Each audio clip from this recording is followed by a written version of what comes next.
Good day, friends. In this video, we are going to talk about an important amendment brought in by the Finance Act 2022 in relation to the rate of surcharge on long-term capital gain under Section 112. ये assessment year 2023-24 से applicable है and accordingly May 2023, November 2023 and onwards जो exams हैं उनके लिए ये important है. Questions में नॉर्मली आता है कि आप इनकम पे टैक्स निकालिए और अगर कैपिटल गेन है which is taxable at special rate, तो ये इम्पॉर्टेंट हो जाता है कि हम डिटरमाइन करें कि रेट ऑफ सरचार्ज क्या लगेगा टैक्स निकालते समय, because there is a limit beyond which the rate of surcharge can not exceed.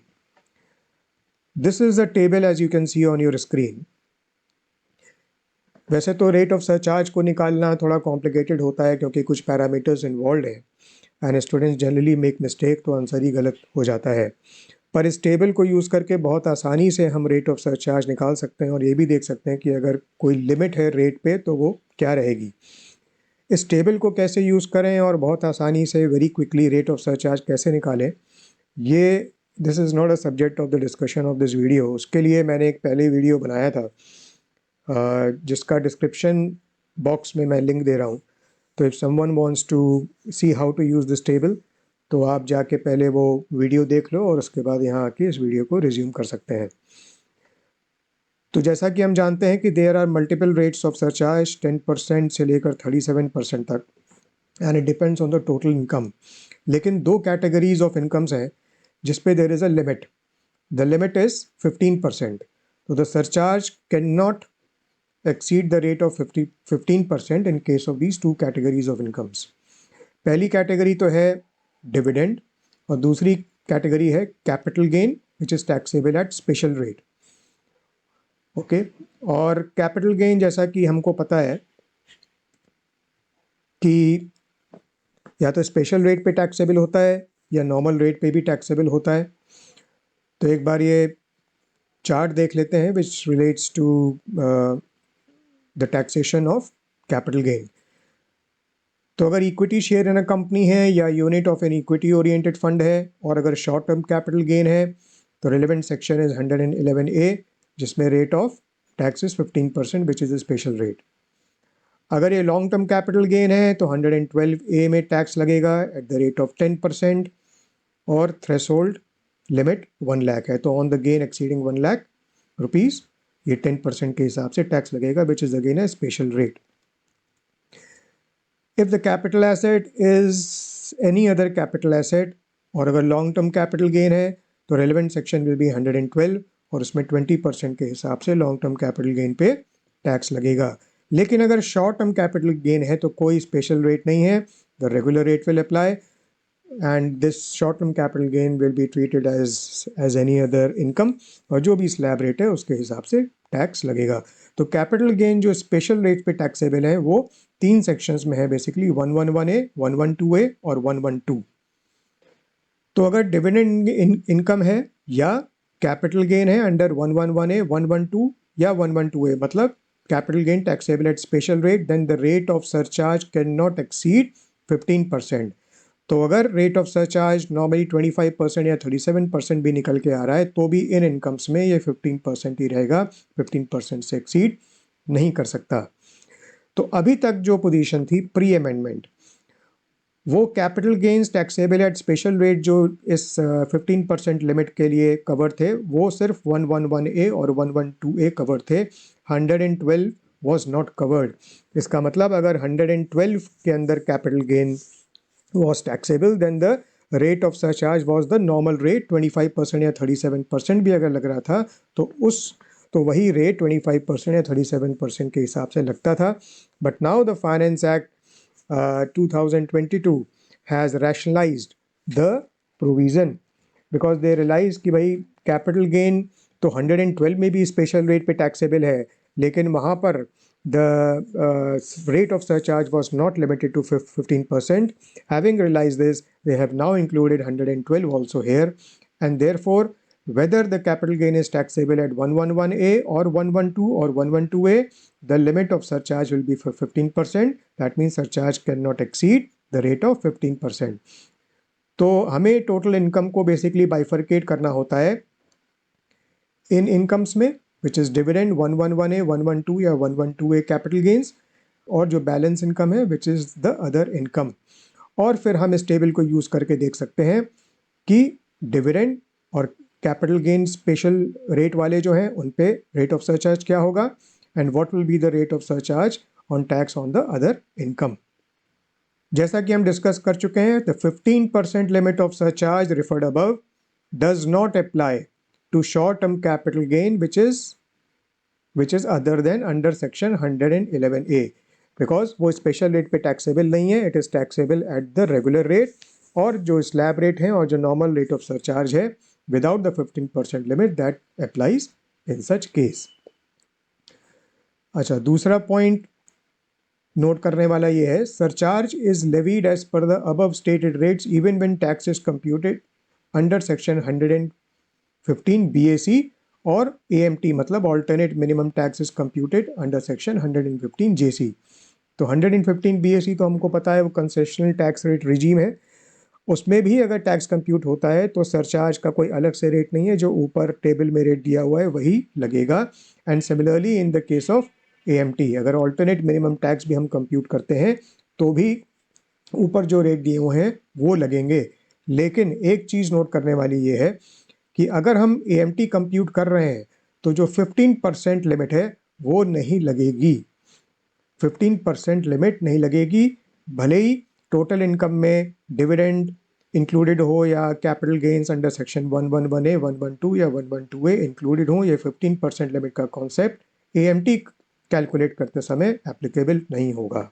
ऐसा क्यों? एक बार ये देखो कंप्यूटेशन ऑफ AMT किस तरीके से होता है।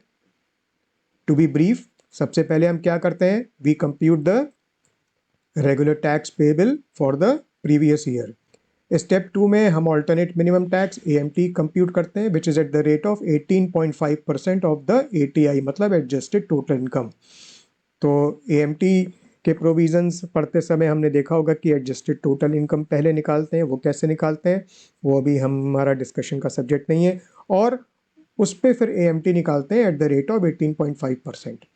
फिर हम क्या देखते हैं स्टेप 3 में, हम देखते हैं कि whether regular tax is less than AMT। If that is the case then what happens? Number one, adjusted total income is deemed to be the total income of the person for the previous year and then the person is liable to pay AMT। तो कहने का मतलब जब हम AMT निकालते हैं तो adjusted total income को हम डीम कर लेते हैं कि अब ये टोटल इनकम है और उस ATI पे 18.5% के हिसाब से AMT निकालते हैं। तो since ATI is deemed to be the total income of the person, the incomes taxable at special rate जो हमने बात करी थी capital gains under 111A 112 112A, they get assimilated within the ATI, and since AMT is computed at 18.5% of ATI, such incomes are not taxable at the special rate, क्योंकि वो adjusted total income का part बन गए हैं which is now deemed to be the total income, जिस पे हम AMT निकालेंगे 18.5% के हिसाब से। तो इसलिए उनकी एक जो अलग स्पेशल रेट वाली आइडेंटिटी थी वो ख़त्म हो जाती है। Those incomes get assimilated within the ATI and consequently the limit of 15% of surcharge is also not applicable while computing AMT। चलो एक एग्जांपल देखते हैं। What will be the rate of surcharge in the following cases? Case number 6 और case number 7 देखते हैं, क्योंकि यहाँ पर LTCG अंडर सेक्शन 112 का भी एंगल आ रहा है। केस नंबर 6 में क्या डिटेल्स हैं? डिविडेंड है 60 lakh, STCG under section 111A 50 lakh है, LTCG 112 वाला 65 लाख है, and the other income is 6 crore. तो टोटल इनकम हो गई 7.75 करोड़। तो इस केस में रेट ऑफ सरचार्ज क्या होगा? टोटल इनकम 7.75 करोड़ है, इसका मतलब it is greater than 5 crore, और जो अदर इनकम है वो है 6 crore which is greater than 5 crore. तो इसलिए 37% तो अदर इनकम पे रेट ऑफ सरचार्ज रहेगा, और जो स्पेशल इनकम्स हैं dividend 111A 112 112A, there the rate of surcharge will not exceed 15%। तो हमारे केस में क्या होगा?